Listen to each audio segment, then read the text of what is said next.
श्री वल्लभाधीश की जय। श्री गुसाई जी परम दयाल की जय। श्याम सुंदर श्री अमने महाराणी की जय।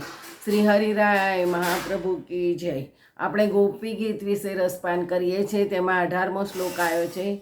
વ્રજવનુક વ્યક્તિરાંગતે વૃજેન હંત્રલમ વિશ્વમંગલમ ત્યજમના કચન સત્સ્પૃહાત્મના સ્વજન રુદ્રજામ યન્નિષૂદનમ।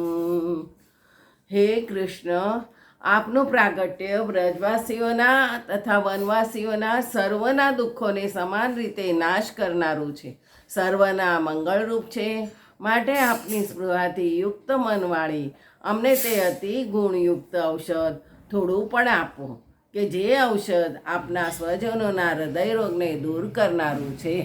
આપનું સ્વરૂપ જગતમાં મંગળરૂપ છે।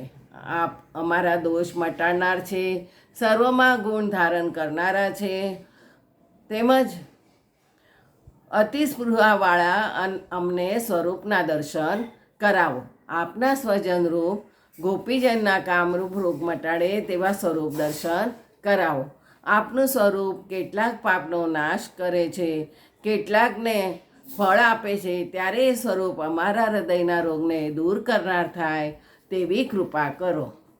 આ અનન્ય પૂર્વાની ગોપી કહે છે કે હે પ્રભુ, અમારા અવતારનો હેતુ વિશ્વનું કલ્યાણ કરવું, બ્રજવાસીઓના દુઃખનું નિવારણ કરવું, બીજાના ઉપર ઉપકાર કરવાનો જ આપનો પ્રાગટ્યનો હેતુ છે।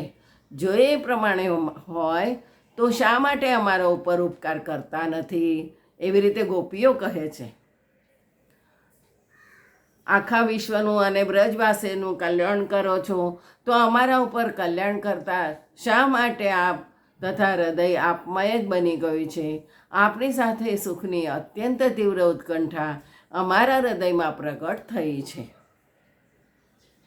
નહીં, અમે હૃદયના વ્યાધિથી પીડિત થયા છીએ। જો આપ એ વ્યાધિને દૂર કરે એવું કોઈ પણ ઔષધ આપશો નહીં તો જરૂર એ વ્યાધિ અમને ઘણી જ પીડા કરશે। માટે અમારી શી અવસ્થા થશે તે તમે વિચારજો। અમે અહીં કહી શકતા નથી। માટે હે પ્રભુ, હવે આપ અમારી આ સ્થિતિને જોઈને અમારા હૃદયના રોગને દૂર કરવાને માટે જે ઉપાય આપને કરવા યોગ્ય લાગે તે સત્વરે કરો। આપ સિવાય બીજું કોઈ પણ એ રોગને દૂર કરી શકે તેમ નથી। માટે આપનું મૌન હવે છોડી દો અને અમારી ઉપર કૃપા કરો। 19 યતે સુજાત ચરણા બુરુહુ સ્તનેષુ ભીતાશનૈ પ્રિય દધીમહી કર્કકેષુ તેના ટવિમટસી તદવ્યથતેન કિસ્વિત કૂર્પાદિભિ ભ્રમિતામ દીર્ભવદાયુષાનઃ।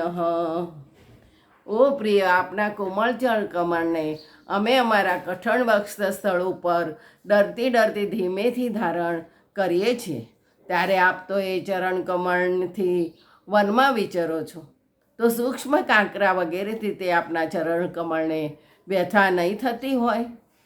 આવો વિચાર કરતાં આપ જ જેઓના જીવનરૂપ છે એ અમારી બુદ્ધિ મૂંઝાઈ જાય છે।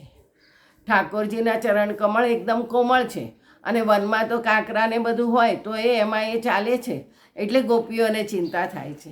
આ પ્રિય છો તેથી સ્નેહથી ચરણ કમળને અમે ધારણ કરીએ છીએ। તે ચરણ કમળથી આપ વનમાં ફરો છો, પોતે સુખી રહી બીજાને દુઃખ આપતા હો તો વાંધો નથી, પણ આપ પોતે ત્યાં દુઃખી થાવ છો, જેથી અમારું મન ભ્રમિત થાય છે, અમને પણ દુઃખ થાય છે। એમાંય વળી અમે આપના માટે જીવીએ છીએ તે જ્યારે આ દુઃખને યાદ કરીએ ત્યારે અમને મૂર્છા થાય છે। એવી રીતે ગોપીઓ કહે છે। સુંદર ચરણ કમળને ડરતા ડરતા ધીમે ઉપર મૂકીએ છીએ, તેમ ધીમે મૂકવાનું કારણ શું? તો કહે છે કે પ્રિય સંબોધનથી સ્નેહથી ધારણ કરીએ છીએ એમ કહ્યું છે। આ શ્લોકમાં રાજસ તામસીની ખેદયુક્ત ઉક્તિ છે. અહીં ગોપીને પ્રભુ માટે ઘણો પ્રેમ થાય છે, માટે કહે છે કે હે પ્રિય, આપનું ચરણ કમળ એટલું સુંદર અને કોમળ છે કે તેને અમારા કર્કશ ઉર ઉપર પણ મૂકતા અમે ડરીએ છીએ. એ ચરણમાં બધા ગુણો છે, તેથી જ તેમને તે પ્રિય છે. અને પ્રિય હોવાથી હે પ્રભુ, અમે સ્નેહથી અમારા કોમળ ઉર પ્રદેશમાં તેને સ્થાપન કરવા પ્રાર્થીએ છીએ. આવા નાજુક અને સુંદર ચરણે કાંટાવાળા વનના પ્રદેશમાં ફરવું ન જોઈએ. કમળની સ્થિતિ તો જળયુક્ત સરોવરમાં હોય તેમ આપના ચરણની સ્થિતિ રસયુક્ત પ્રદેશમાં હોવી જોઈએ, એમ કહે છે. પુષ્ટિ ભક્તિના ઉન્નત શિખર પ્રદેશમાં જ્યારે ભક્તનું હૃદય આરૂઢ થાય છે, ત્યારે તે હૃદય રસ સરોવરના તટને અવલોકે છે અને તેમાં મજ્જન કરવાને ભાગ્યશાળી થાય છે. રસ સરોવરના શિળા તટ ઉપર શાંતિની કુંજો આવેલી છે, જ્યાં તે સુંદરતાનો ઓધ અને રસિકતા રૂપી મેઘની છાયાઓ પથરાયેલી જુએ છે. અને આ ઘટામાં રસેશ પ્રભુની સાક્ષાત મૂર્તિ પોતાના હાસ્યથી તેજના અંબારને પાથરીને નૃત્ય કરેલી રહેલી હોય છે. એ ભગવત મૂર્તિના દર્શન કરવાને ઉત્તમ કોટીના ભગવતીઓની ઈચ્છા થાય એ સ્વાભાવિક છે, અને માટે તેમને તાપ, વિરહ, ક્લેશ ઇત્યાદિ પણ થાય છે, સ્વાભાવિક છે. પણ ભગવાન તેમના કોમળ ચરણ કમળને પૂર્ણ નીચલી ભૂમિમાં મૂકે તો તેથી તે ભક્ત હૃદયને અત્યંત ગ્લાનિત થાય.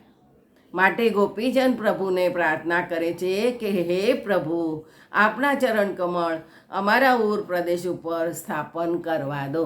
જય જય શ્રી ગોકલેશ. બીજું કાલે.